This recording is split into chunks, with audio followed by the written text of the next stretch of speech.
Hello, this is Jeff Craneen from Vitali.com with you again, and this time we have a question from Kenneth Wood, which is, on the surface it sounds a little foolish, but actually it's quite a profound one. It's, how do I know what I don't know? And how do I know what I don't know? What I interpret that to mean is, how do I find out about the things that I ought to know about that I don't currently know about?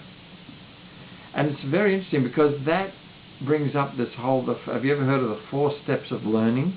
I'll give you my version of it quickly. The first and most important step is unconscious ignorance.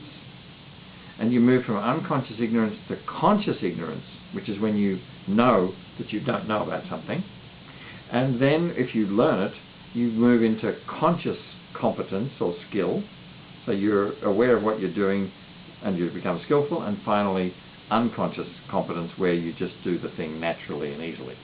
So Ken is asking about this first step, from unconscious ignorance to conscious ignorance, the biggest and most difficult step.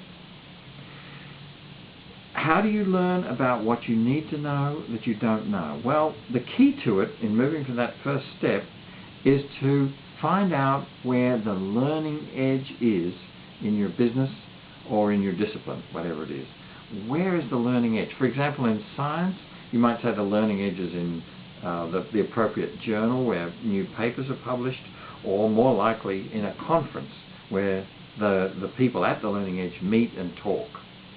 So in business it's more tricky, but here's a clue. Conferences certainly might be a place.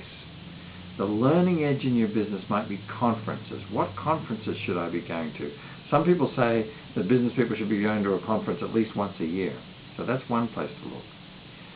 Books are a possibility, but in some things, like neuroscience, for example, which is developing extremely rapidly, they're out of date by the time they're published, or they're inadequate. So the web is the place where a lot of information gets published. Web newspapers, web publications, and web books. The thing is to find out where the learning edge is of your discipline or your business, and that's where you should be on a regular basis in order to learn about those things you don't even know about yet. Until this next time, this is Jeff Craneen for Vitali.com.